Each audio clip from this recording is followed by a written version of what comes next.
So your TMO greetings, Yedase, everybody. We thank you for jumping on with us. We just wanted to talk about a certain aspect of the HEP, which is also called the Summer Solstice, in connection with Juneteenth. So you look at this image we have on the screen, and what we're looking at, of course, is the so-called Juneteenth flag. It's representative of, the burst of the sun and so forth. And the reason why that's important, there are times of the year for us that are sacred for Afuraitkaitnit people, and we've maintained these ritual practices from when we were in Afuraitkaitnit, Africa, and forced into the Western Hemisphere. So there are certain times of the year, the equinoxes and the solstices, as well as the midpoints between the equinoxes and solstices, that we've always observed. So we did a course on the elemental clans of the yearly cycle. That's one of the courses that we put forward. And we were talking about the different forces in creation that govern the equinoxes and solstices and the midpoints. So for example, spring is Ra and Rait, which they govern the spring section. Shu and Tefnut govern summer, these forces in creation as their popular names in ancient Khanid and Kemet. You have Asar and Aset governing the winter solstice, Shu and Tefnut governing the summer, beginning of summer and the summer season and so forth, with the summer solstice in that context. Ra and Rait for the spring, Asar and Aset for the winter solstice. Okay, let me just switch over real quick and show you the names of these divinities in the language of ancient Khanid and Kemet so you can see what we're addressing. So what you see is Atem and Atemit. The male divinity Atem, the female divinity is Atemit. They govern not only the sun set, but that's also akin to the autumn equinox. And we talk about the divinity Atem. He's operating through the red setting sun and sets in the Western Hemisphere and goes into the underworld and so forth, and the solar boat and so forth. And the female divinity, Asasi Nebedetepet, which is the wife of Atem, also called Atemit. That's also the origin of the term autumn. But Atem and Atemit, they govern that closing of the day. Also, the sun setting and penetrating, akin to a seed being planted in the ground. Then you have a title of Asar's Urt, and Urt-Hat, the one of the still heart and so forth. And that's Ur and Urdu, that's the time of the winter. And then you have Aset in her capacity as wife, the feminine balance of that Urt and so forth. She's the one who resurrects Asar.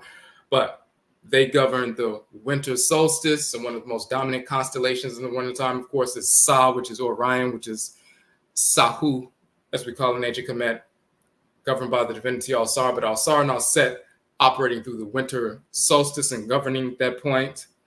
Then you have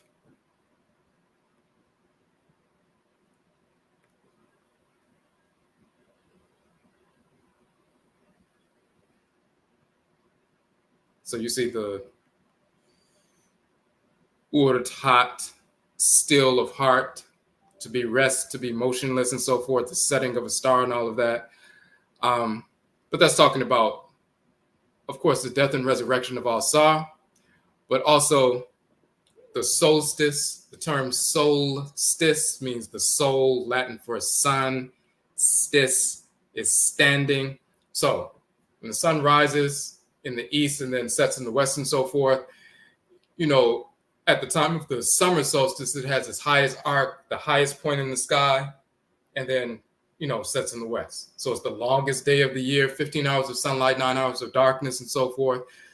But as the days become shorter, that arc, instead of going all the way up and all the way down, is a shorter arc, until the point where you get to the winter solstice, where it's the shortest arc, stops right here, and then sets. And there are 15 hours of darkness, 9 hours of sunlight, the winter solstice, the shortest day of the year and so forth. So when that very short arc, when the sun rises and hits that point and then sets and so forth, That's the shortest arc. But once it hits that point, then it starts increasing. The arc gets higher and higher and higher to the point where you're at spring, where it's halfway in between the highest arc and the lowest. And that is the spring equinox, 12 hours of sunlight, 12 hours of darkness and so forth. And then day after day, the sunlight increases, meaning the arc gets higher and higher until it hits the summer solstice, the highest arc point in the sky, 15 hours of sunlight, 9 hours of darkness, the sun sets and so forth. And then once it hits that point, then it starts coming back down. And as it's coming back down, it hits the midpoint once again. That is the autumn equinox, equal nights, 12 hours of sunlight, 12 hours of darkness, around September 22nd, 23rd. And then it gets shorter, the days get shorter and shorter until it hits that arc at the bottom, winter solstice. It hits that arc, around December 20th, 21st. It hits that point, and then it turns back and goes back up. So, and of course, the summer solstice is around June 20th, in this hemisphere around June 20th, June 21st. So, Khepra or Khepri is the male divinity. Kheprit is the female divinity. Many people have heard of Khepra, but they don't know who Kheprit is. That's the feminine scarab, beetle, and so forth, governing Kheprit, which in Coptic becomes Sheprit, and in English becomes Sepri, Shepring, or Sepring, or spring, and so forth. But that's when the, equal nights happens. So you have Atem and Atemet govern autumn. You have then you have Asar and Aset as Urt and Urt, Het, and so forth, being governing the winter solstice and that period and so forth. Then you have Khepri and Kheprit, Khepra and Kheprit and so forth, and that is, the spring equinox. And then you have Shu and Tefnut.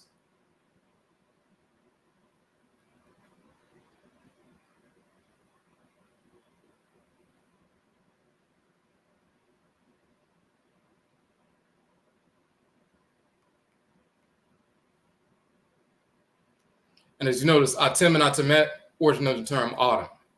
Urt and Urdu, Urt-hat, the title of Asar is the one of the still heart because the sun is standing still at the solstice. And that's part of the death and resurrection of Asar, hitting the still point and then going back up, hitting that lowest arc, the burial point, and then starting to rise back up and so forth towards the spring and summer. But the still one of heart, the sun stands still for a few days, and then, the sunlight begins to increase. So the sunlight is decreasing from the fall, minute by minute by minute, day by day, to the point where you have the lowest point, and then it stays at that point for a couple of days, and then on the third day, the sun begins to increase once again. So that's also dying and being buried and resurrected and so forth. The whole notion of the fictional character Jesus resurrecting on the third day is associated with that, as well as the spring equinox.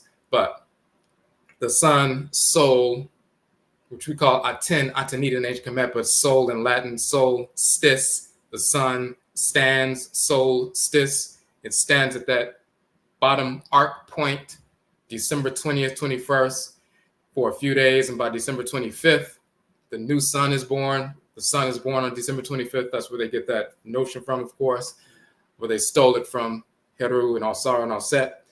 And it begins to increase until the point you get to, spring and summer.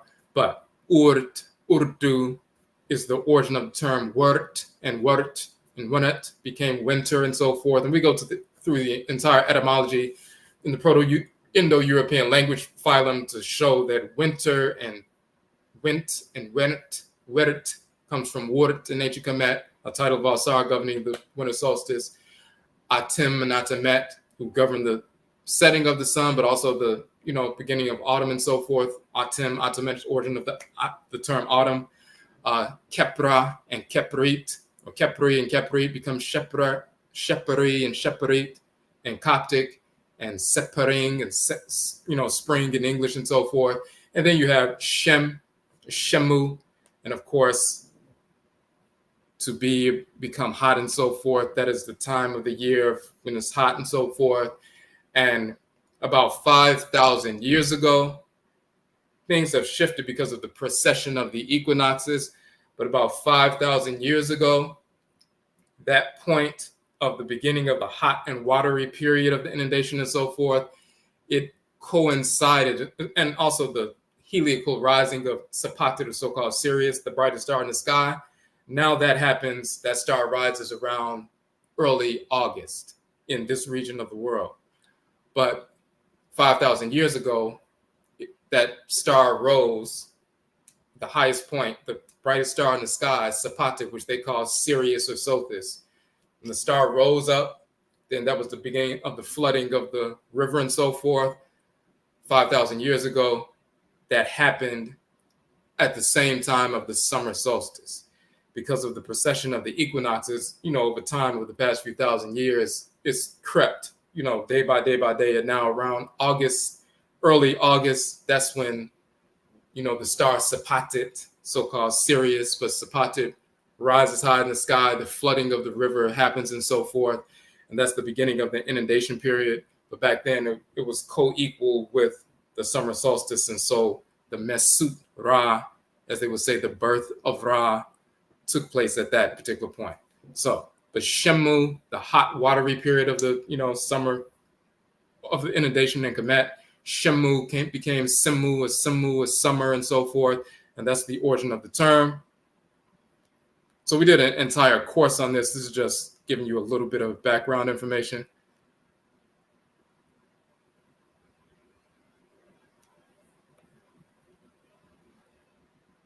So you have the Shema, Shemayet, and Shemu, and so forth, titles of Shu and Tefnut when they're operant, governing that hot period of the year and so forth. So you have Shu and Tefnut governing the summer season and so forth. You have Kepra and Kepri governing the spring season. You have Atim and Atimet governing the autumn season. You have, Asar and Aset is Urt and Urthat and so forth, governing the winter season. So these are natural cycles. We've always honored them, just like animals align themselves with the different seasons of the year. You see bears go into hibernation. You see the Nile crocodile go into estivation. And let me pull that document up real quick just so you can see an image of that.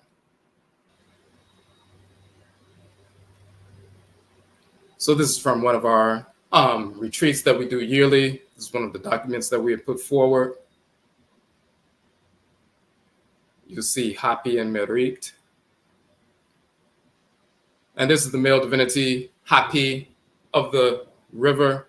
And this is Merit, the female divinity of the river, but they also govern the river blood and the body and so forth. Within Afuraitkaitnit people in particular. So we were talking about the inundation of the river. And we were also talking about how one of the sacred animal totems and divinities, the Nile crocodile, Sobek, goes into a period of what they call estivation, similar to hibernation with bears when they go into a stupor for a number of months and so forth.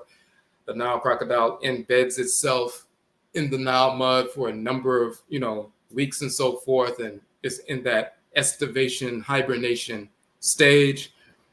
So just like that takes place with bears, with crocodiles, with birds flying south for the winter and so forth, squirrels, building up their inventory of nuts and so forth for the winter. Just like we align ourselves with the change in the seasons and the energetic output of the seasons, we take advantage of that. The way we dress, the kind of plant life and mineral life that we procure and utilize to make medicines and so forth, as well as, to nourish ourselves and strengthen ourselves and empower ourselves and so forth. We live in harmony with the shifts of the Earth's cycle. We've always done that. We invoke the forces in nature that govern the different seasons, and we take that dispensation of energy to purify ourselves, strengthen ourselves, overcome specific obstacles, perceived or real and so forth. We've always done that. So we've always included that in part of our ritual practice. So the time of, and let's look at the terminology. I'm going to show you this. The reason we have this image structured in the way that we do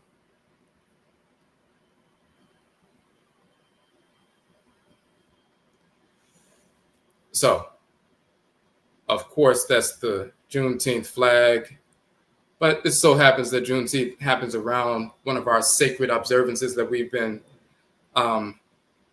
engaged in the practice of for thousands of years, which is the day before, the summer solstice and so forth. And the summer solstice can be the June 20th to June 21st, depending on the day. And of course, in this calendar, they have leap years and things get shifted sometimes. So,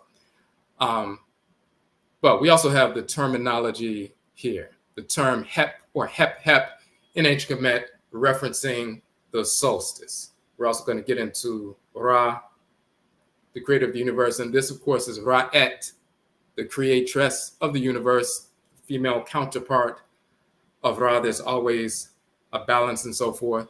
So you see HEP or HEP, to turn around, to retrace a path.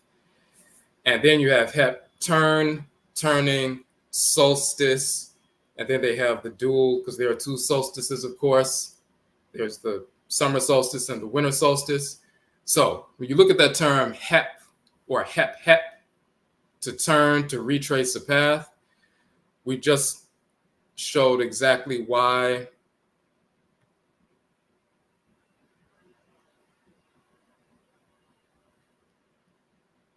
so you can see the two legs walking in this fashion back, to retrace, to turn back, and so forth. So you see the two legs walking, to turn back, you're going back to the place that you came from. Now, we talked about the arc being very short. When the sun rises in the east, hits the peak, and then sets in the west. It's a short arc, which only takes 9 hours to cross, 9 hours of daytime, and then 15 hours of darkness at the winter solstice. So that arc point, the high point, is here. But by the time you get to summer, that's December 20th, 21st, and so forth. By the time you get to summer, as we said, the sun rises in the east, hits the highest point around June 20th, June 21st. The highest point, the highest arc, it takes 15 hours for sunrise to go all the way to sunset, the longest day of the year and so forth. So it hits that highest point. But then by June 23rd, 24th, 25th, that point gets lower and lower and lower and lower until by the time you get to December 20th, it's at the lowest point. But when it gets to this point, it hits this point, and then it turns back, HEP. Then it hits the lowest point in December, and then it turns back, HEP, and goes to the highest point and keeps turning back. When it hits the high points and low points, it goes back, HEP, to turn back, HEP, a turning point, HEP, as you can see here, a solstice. The sun stands, but we say HEP, it hits a point and then it returns. HEP, it hits a point and then it returns. Let's look at Ra and Rait quickly. And then we want to talk about the association with the turning point, the solstices being a turning point, and ritually, how we can take advantage of that through Susu, through meditation.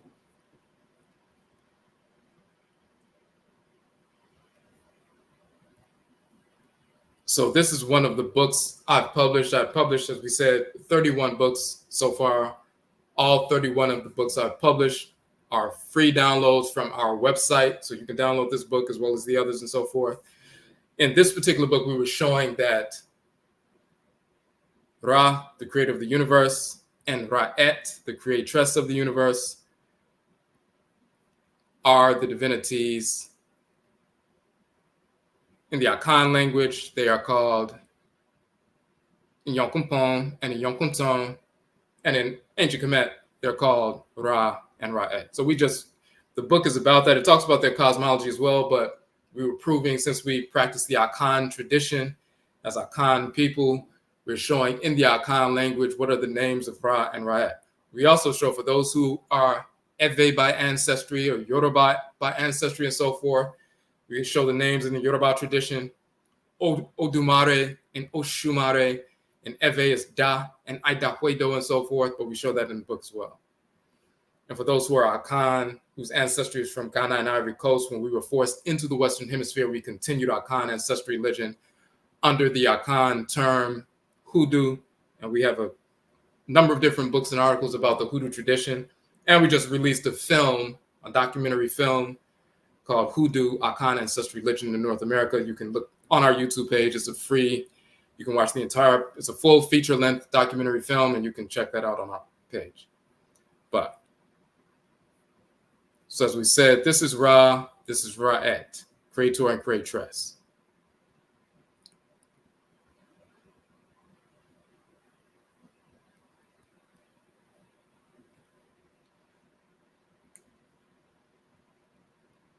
Ra and Rait are the Creator and Creatress, divine living energy, animating all created entities.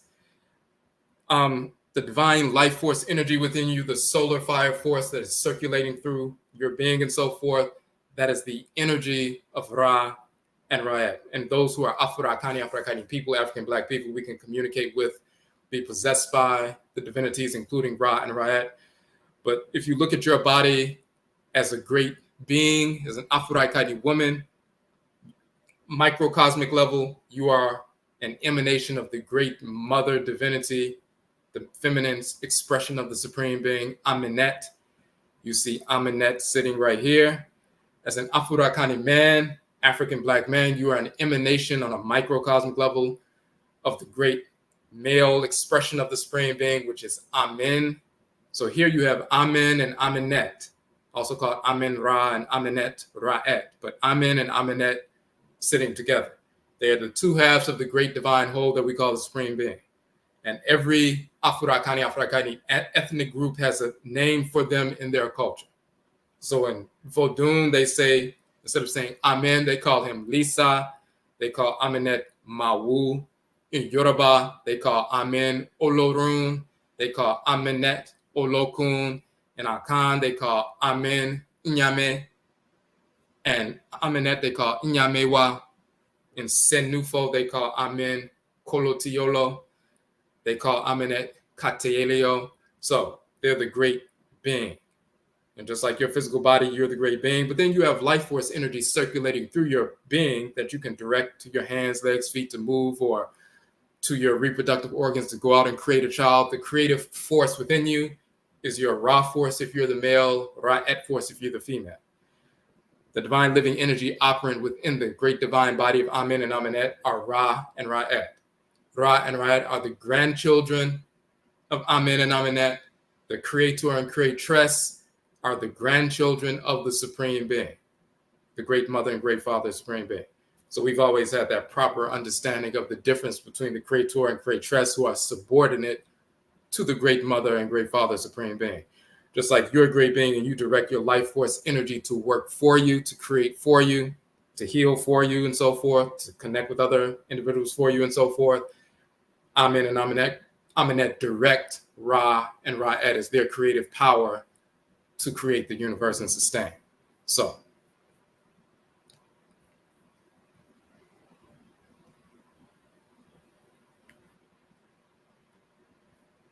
we show, of course, in the Akan language, Inyame, Amen is Inyamewa, Amenet, and so forth. And you find the name Inyame, which is Amen. You'll find that across Afuraitkait, Africa, Inyame and Akan, Inyambe amongst the Losi and Zambia, Njambe, the Herero of Namibia, and Zambi amongst the Bakongo, and Nzame amongst the Fang in Gabon and Cameroon and so forth. So across the board, you'll find Amen, Amen, Nyame, Njame, Nzame across the board. So all across the continent, people are still invoking the great divinity by the same name. So we showed the Medutu, the hieroglyphs, dealing with them, but you see they both wear the solar disk on the head. Sometimes the sun sets in the west and it takes a reddish tint and so forth. And sometimes, of course, the solar disk looks golden, so you will see the reddish form and the golden form and so forth. And very often you'll also see that represented in Kemet with the male looking reddish brown and the female looking golden and so forth. And that not only has to do with the setting sun and the rising sun and so forth, the reddish and the golden. But also, when you look internally with your bone marrow that carries that, facilitates the movement of that life force energy, you have the red bone marrow and the yellow bone marrow. And when you look at the qualities of that, the red is the masculine and the yellow is the feminine and so forth. So this is where those sacred color schemes come from.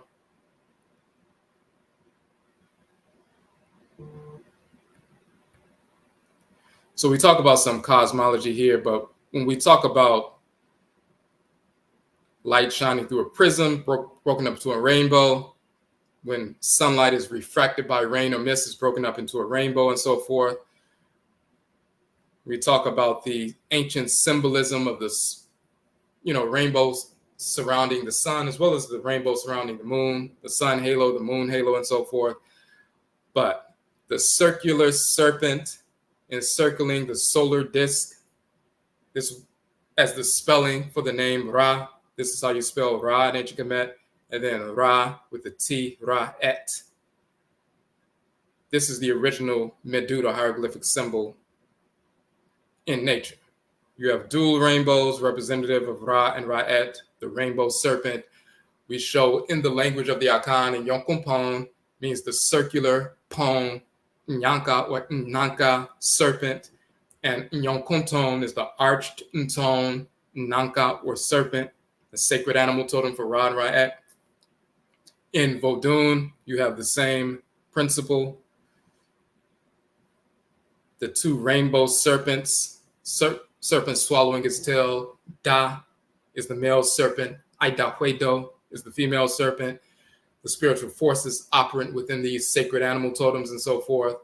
Da in Vodun is Ra in ancient Kemet, and Aidahuedo is Rait.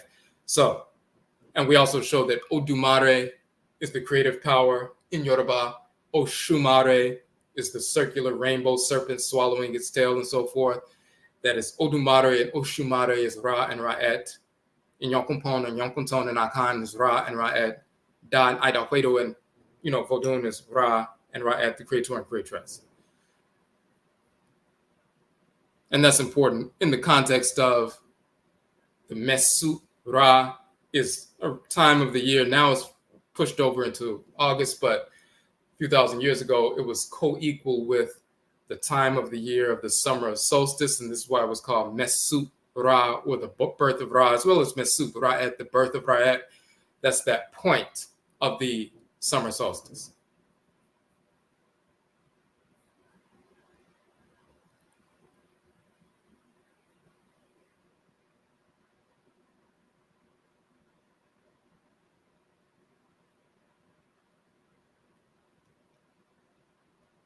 So one of the titles of Ra is Ra Aku, or Ra, the illuminate one, the shining one, illuminate one. Aku means to shine or bright or illuminous. One of the titles of the honored ancestresses and ancestors are the Aku and Akutu, the illuminate or shining ones and so forth. Not only illuminate in the sense of, spiritually, if you're in darkness and someone who has wisdom, they can light your path, give you illumination or wisdom, enlighten you. But also when they're shown as the great ancestresses and ancestors, shown as stars in the sky, and the stars are called Aku and Akut and so forth, and they're the lit stars. It's not because we came from the stars or any nonsense like that or some foolishness about extraterrestrialism. When you have an illuminate individual, meaning that they're spiritually cultivated, they have a vibrant, shining, luminant aura. If someone is sick or, spiritually uncultivated, their aura is not bright, it's not vibrant, it's not large. If you see it clairvoyantly, it's dark, it's murky, it's closer to the body, it's dim and so forth. But if someone is, powerful, spiritually cultivated, they have a big, shining, bright, luminous, vibrant aura. And if you see that clairvoyantly, a spirit like that operating within, in your space, that's akin to, a star in the sky, literally.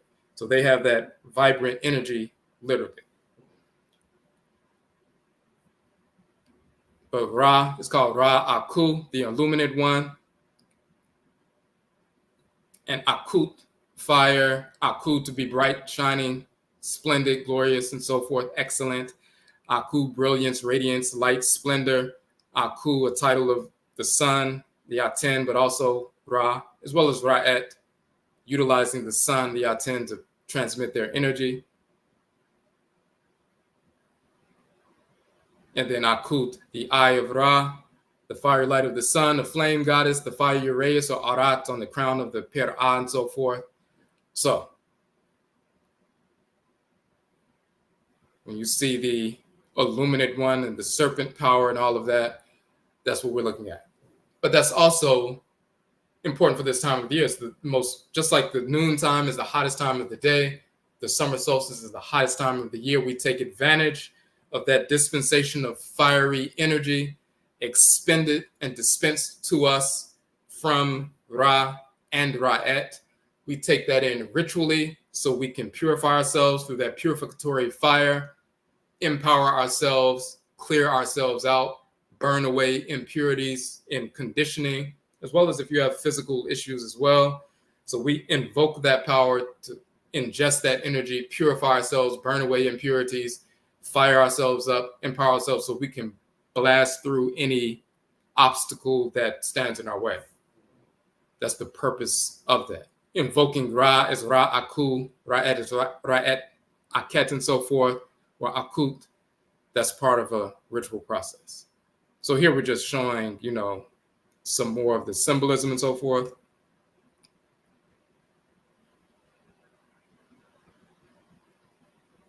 Just wanted to show this last one. This particular gua or seat in Akan is the Konton Kurowi, the circular rainbow.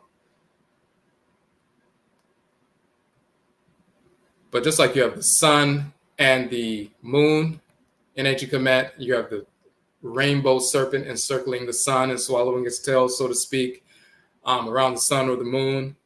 In Akan culture, we say the Ahiniye Oria, Ahimaye Osarane, the king is the sun, the queen mother is the moon, so forth, the two great lights in the heavens. But you'll even see with regard to that, the sacred necklaces, the Usek collar that you see.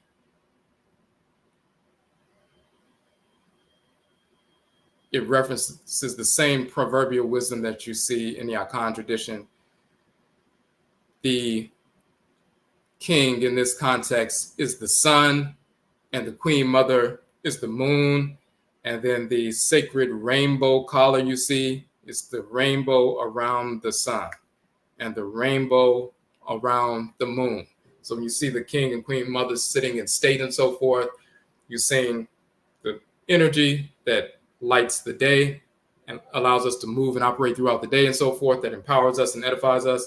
At nighttime is the light that shines the path so we can move around in darkness and not harm ourselves or suffer from attack from wild animals and so forth. We can defend ourselves because our path is lit. And it's the same thing with the ancestral spirits. They illuminate our path in the darkness so we can make proper decisions, but they also empower and heal and so forth.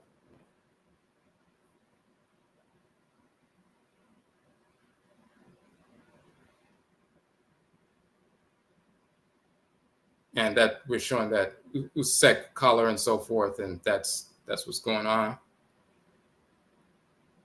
You'll also see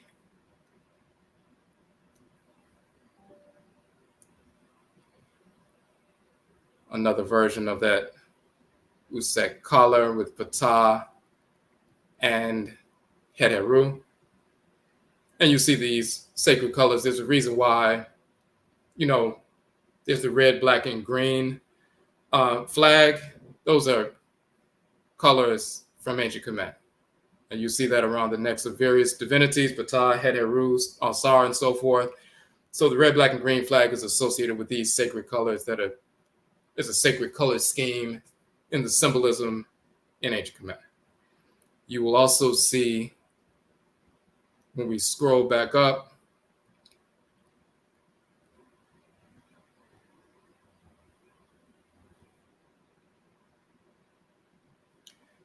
Now, when you look at the symbolism of the sun, the solar burst and so forth, the sunburst and all of that, and then we go back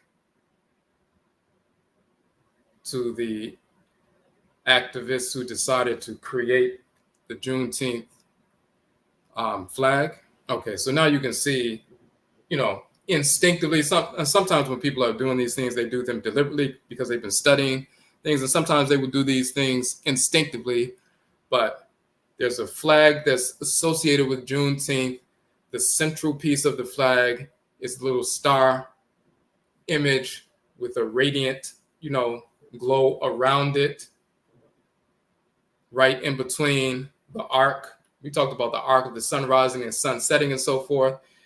This is the representation of the summer solstice, the HEP period in reality. So even though it's June 19th, it's the day before the solstice, but this is a modern representation of the ancient, serpent around the sun, basically. This is what's going on. This is the HEP. This is another image of Ra.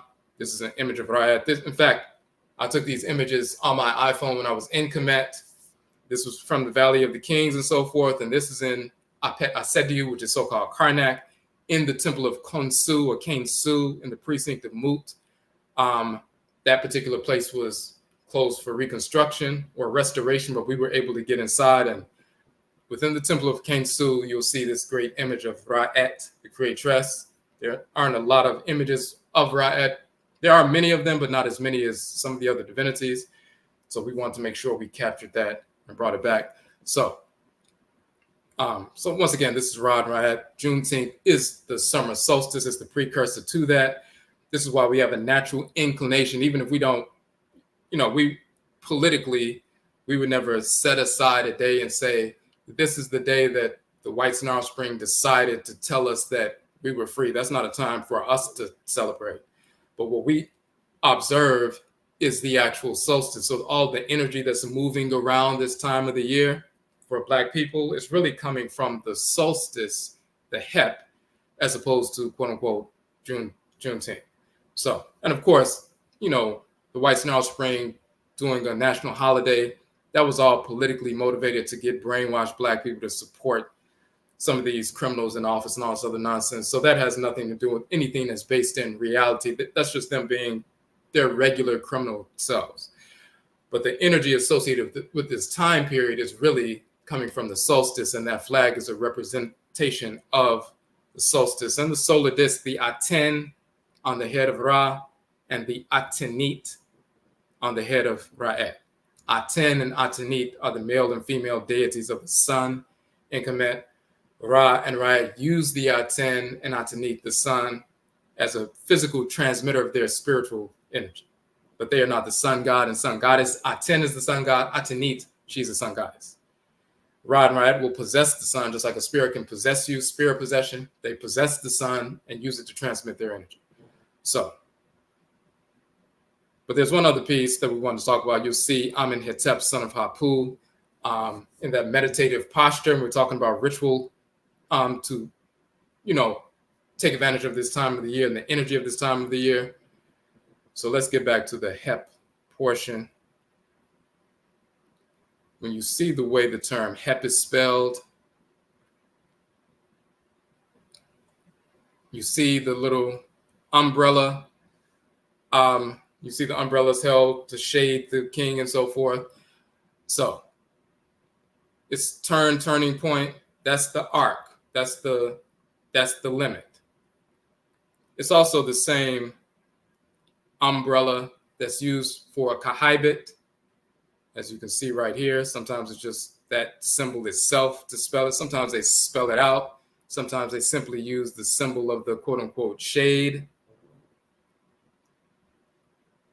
And you also have the kahibit of Ra, or the shadow of Ra, the shadow house of Ra, which is the temple and so forth. So let's look at what that is referencing. Okay, so we're going to go to one of the documents that we published on a particular class that we taught called Honam Su, talking about the spiritual anatomy. We talk about the Ba, Nika, Niaku, Ab, Hati, Sahu, Kahibin, and Sao, the different aspects of the spiritual anatomy of the human being, of Afurakani, Afuraitkaitnit people, Black people.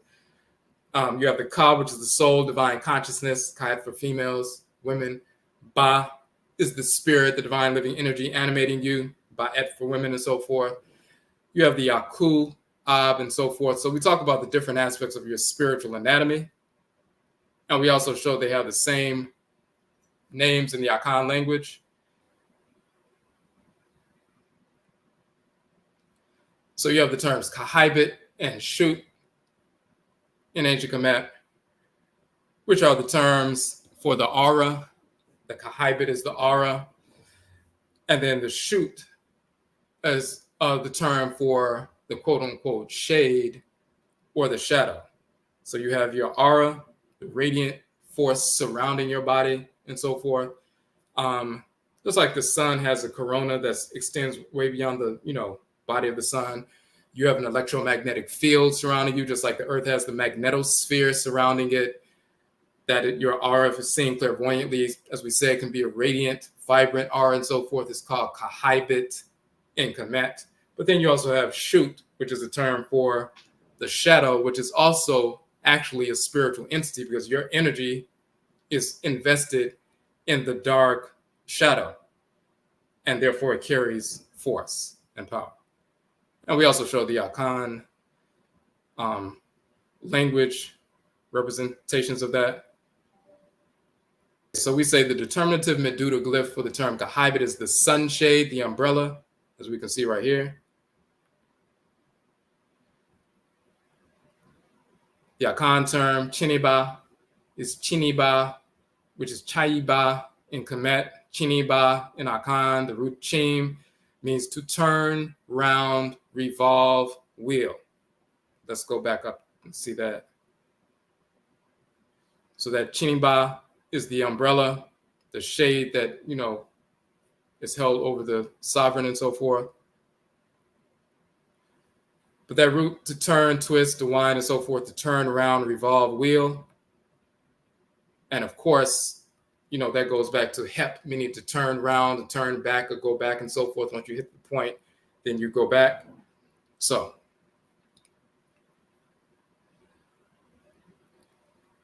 when the entry says human life is not standing but turning, revolving, in a spiritual sense, it represents the energy revolving around the entity, the aura, the solar fire energy.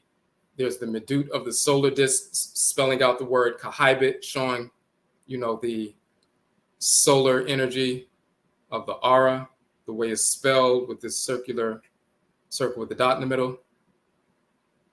So that's the glow emanating from the individual that can be seen clairvoyantly. It's the electromagnetic field that is the first aspect of the person that can sense or feel the projections of others and so forth. So that's the aura. Analogically, when the solar energy it surrounds the individual, a shadow is cast.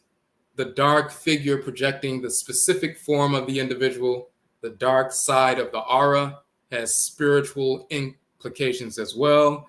This aspect of the spiritual anatomy is called the Shut in ancient Kemet and vocalized as Sum Suma in Akan. So you see Shu in ancient Kemet, the shade or shadow. Sum Suma, the shade or shadow in Akan language.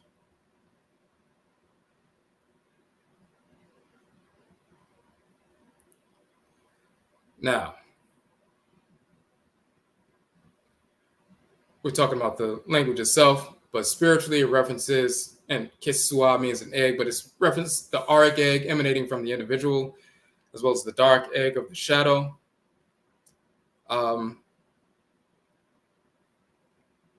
Rituals are performed to affect the Sun Suma or shadow, and thus the energy of the individual.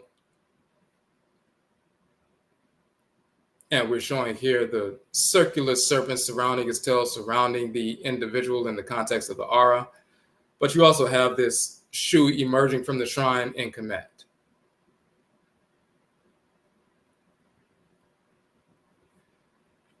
There's a chapter in the Runu Perk Imheru, book of Coming Forth by Day that talks about protecting the shoot or the shadow so it won't be attacked, because people utilize the shadow or the track of the shadow and so forth and put some energy or medicine towards that to affect the physical and spiritual body of the person. So your shadow is a portion of your spiritual anatomy, just like your aura is, just like your ka, your soul, your divine consciousness, the ba, the divine living energy, the aku, that illuminate force, the ab, the spiritual heart, and so forth. Every aspect of your spiritual anatomy is just like the different physical organs of your body, and they all have their function. Your spiritual organs that make up your spiritual anatomy are all part of you as well. And the shoot or the shadow is one of them. So we did a whole, that part of that 6-week course we did on the spiritual anatomy. One of those weeks we go into detail about the shoot and all of that. But all of that is important because when we engage the ritual process of Susu, of meditation, and we invoke Ra and Rait. So let's go back to that imagery. Okay. So we have Amenhotep, the son of Hapu, sitting in his meditative posture. But when we go into meditation at the shrine or out in nature, at shrines in nature, the base of a tree, a river, directly under the noonday sun, on the HEP, on the solstice and so forth, that energy enters us and we invoke through Susu meditation. We invoke Ra, we invoke Rait. When I come, we would say Nyonkumpon and Nyonkunton or Oshumare, Odumare, Da, and Idahuedo, and so forth. We're taking advantage of this unique dispensation of energy at this particular time of the year. Just like you take advantage of the sun during the day, just like you take advantage of, when the spring comes and, the rains come and you capture rain, not only to irrigate crops, if that was necessary where you're living, but you also capture rainwater for ritual purposes, for spiritual cleansing, for divination and so forth. We talk about rainwater and hoodoo and so forth. But just like you take advantage of the shift in energy in nature, we take advantage of this abundance of not just energy, but communing with the forces in nature that animate the solar disk, that animate the moon, that animate the earth mother and so forth. This is a good time for that kind of purification. Just like it's also, even just on a mundane level, you wouldn't go work out lifting heavy weights at midnight. You would take the time when it's abundance of solar energy and fire, and your body is filled up with that solar energy, and this region of the earth that you're living on is heated up and so forth. You have an abundance of that energy available. Then you go and lift heavy weights to do vigorous exercise and so forth. You take advantage of the cycle that you are in. This time of the year, this, the HEP, the summer solstice and so forth, this dispensation from Ra and Rait is very prominent. So we go into ritual practice, whether we're inside at the shrine or outside and so forth, and take that energy in. So that is what we wanted to share with everybody to give a better example, understanding. We started our 4-week meditation instructor certification course called Susu. So you can become certified, so you can conduct, meditation sessions. You can contract with schools or places of employment when they have people come out to do a meditation session. They may pay you $100, $200 to do a half-an-hour meditation session for their team building exercise at a job, at a corporation and so forth. Cultural organizations who start off a cultural event with meditation, just like now with Juneteenth or Kwanzaa or different events and so forth. Schools, after-school programs, human services agencies, people who have, programs for people who are going through drug rehab and they have circles, or they have therapy, a group therapy, family therapy, they have circles. They'll have somebody come in to do meditation because it enhances learning outcomes, reduces stress, reduces anxiety, all these different things. So people pay $100, $200, $300 for you to do a session. You may contract with a after-school program to do once a week. You have a couple of programs once a week, or an in-school program. high school, colleges, and so forth. So some people get their certifications from other organizations, even though they may be teaching some misinformation. So we decided to put this certification forward. We've been doing meditation for 30 years, since 94. We've been teaching since 13,004, so-called 2004, for the past 20 years, when we first published information about meditation in 97, but then also with the Patah Sasatem in 04 and 05 and so forth. So we've been teaching for 20 years. So we decided to, normally we focus on the books that we've published and, the documentaries and the other courses that we have of people that ask for a certification course, so they wouldn't have to get, certification from other organizations. But once you have that credential, you can take that credential and, contract out and engage in entrepreneurship, but also you're impacting the community in a positive capacity. Susu is the Akan term for meditation, but we also show that Su is, the same term in ancient Khanid and Kemet. So that's the reason we utilize that terminology. In fact, let me just pull that up real quick.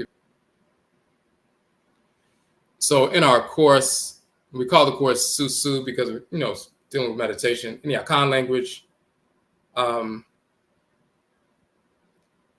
Susu, to measure.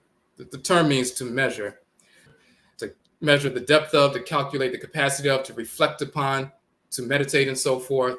Then you see in ancient Kemet, the root term su is also the term for measure. And the reason why that's important, when you're susu, you're engaged in susu, or measuring the depth of yourself, calculating the capacity of your spirit, reflecting upon the self, and so forth. Susu, that's a form of measurement. But when you look at the document further, then we go into the etymology of the term meditate. And of course, it means to contemplate and so forth, but it's from the Proto-Indo-European root med, which means take appropriate measures. But of course, it's not a Proto-Indo-European root. They stole the term from our ancestral language of Kemet. This is why me in Kemet is the term for the central unit of measurement in Kemet. So the measurement for temples and tombs and shrines and roads and everything else and colossal statues is me. In English, they call it the royal cubit or the cubit itself. But in our language, we call it me, the measurement principle. Me was corrupted into med in Proto-Indo-European, which means to take measure. And then med is the root of meditate and so forth, which means to measure. The contemplating on yourself is taking measurement or taking stock of yourself. So we show the etymology of that just to show the reason we use susu, that is the expressive operationalizing of that notion of measurement. And when people hear the term meditation, they have a number of different things that they've heard all their lives, misinformation, ideas, and imagery of that, typically coming from Asia. So, but when you hear the term susu, and we introduce meditation as susu, the only definition they have of susu is the definition that we provide, and it's talking about measurement from the true sense, calculating the capacity of yourself, measuring your thoughts, intentions, and actions against the standard of natural order and so forth. And if you're out of alignment with order, you have the ritual practice to realign yourself with order. And even on just a mundane level, in an introductory fashion, when we, talk about this information and go into schools and organizations and so forth and places of employment, they've already shown, and this is the reason why people are starting to incorporate this in schools for youth, as well as adults in colleges, as well as in places of employment, because it enhances learning outcomes, attention span, the capacity to retain information, function better at your occupation, studies, reducing stress, anxiety, assisting with weight loss, a number of different things. So it's immediate tangible benefits, and this is why people are beginning to utilize that. So we want to give a proper definition. So when we say susu, and we give this definition initially, it reorients their entire focus to what it really is. Okay, so when you go to the website, you'll see that we did a few lives on different aspects of meditation. We talked about the female divinity, for example, Merit Segert, who's the female divinity of meditation and silence. She governs that sacred mountain range, the gateway to the ancestral realm in ancient Kemet and so forth. She governs the epiglottis in the body. So we go into some detail about that, but you'll see the new flyer. And at the end of the course, you get your certificate, and you can utilize that as the credential to, contract out and you generate income, but also you're impacting the community.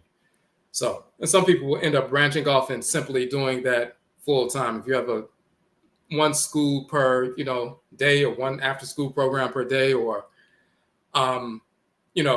like social services agency or women's shelter, or, therapy group per day and so forth, or different cultural organizations, you may generate $600 or $700 or $800 a week. And some people just will do that as their form of employment or, supplemental income.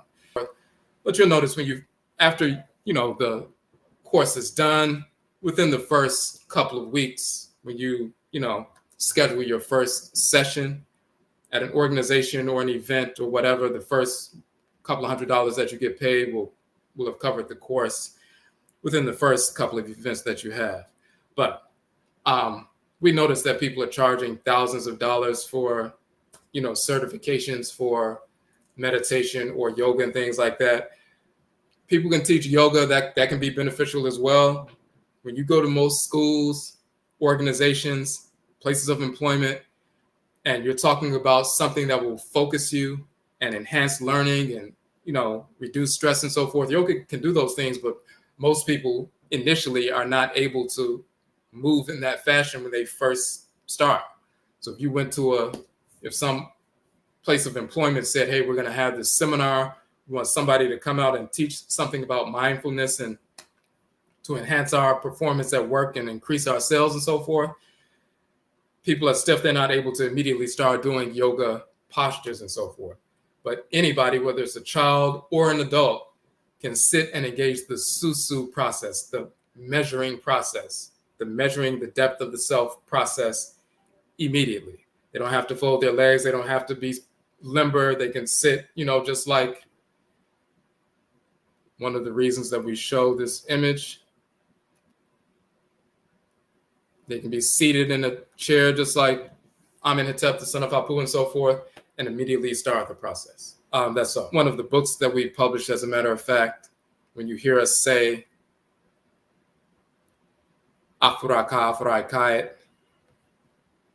we show the etymology of the term African, where it actually comes from. Afura is a title of Ra. Afurait is a title of Rait. Ka and Kayet are the terms for the highland, raised land, the original land. So the Ka of Afura is Afuraka, the land of the Creator.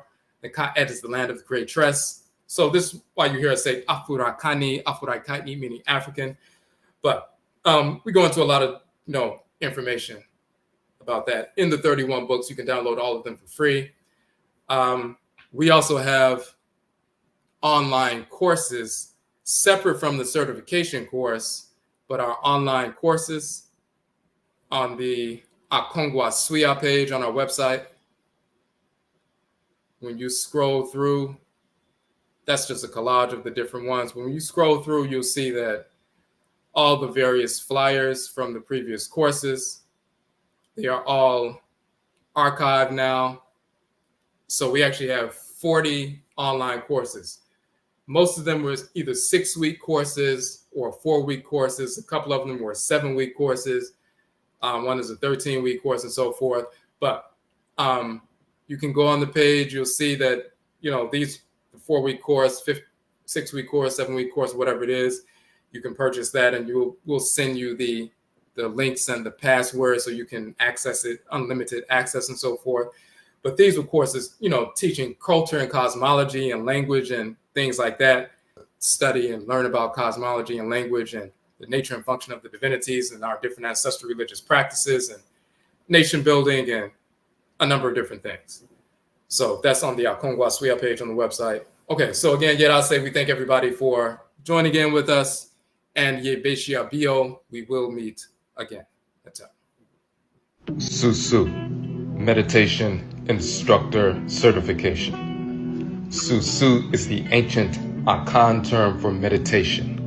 Susu originated in our ancestral culture of Afuraitkaitnit, Africa, tens of thousands of years ago.